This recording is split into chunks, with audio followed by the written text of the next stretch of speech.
எண்ணெய் காஞ்சிருச்சு, கடுகு போட்டுக்கலாம். கடுகு பொரிஞ்சதும் வெங்காயம் போட்டுக்கலாம். வெங்காயம் வதங்கிடுச்சு, கொஞ்சம் உப்பு லைட்டாக போட்டுக்கலாம். கேரட் துருவலை போட்டுக்கலாம்.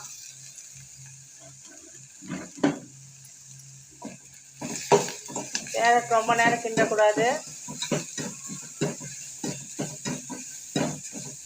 இப்போ வேக வச்ச வேர்க்கடலையே போட்டுக்கலாம்.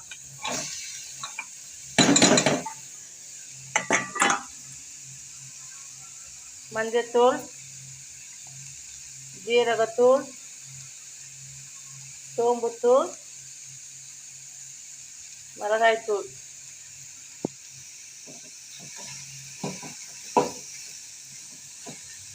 சுண்டல் ரெடி ஆயிடுச்சு. இப்போ கொத்தமல்லி தூளை தூவிட்டு கொஞ்சோண்டு தேங்காய் திருவல். வேர்க்கடலை சுண்டல் ரெடி. இந்த வீடியோ உங்களுக்கு பிடிச்சிருந்தா லைக் பண்ணுங்கள், ஷேர் பண்ணுங்கள், சப்ஸ்கிரைப் பண்ணுங்கள். தேங்க்யூ.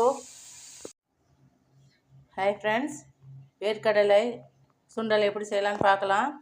அதுக்கு வேக வைத்த வேர்க்கடலை, கடுகு, மிளகாய்த்தூள், மஞ்சத்தூள், ஜீரகத்தூள், பெப்பர், சோம்புத்தூள், துருவிய கேரட், வெங்காயம், கொத்தமல்லி தழை, எண்ணெய்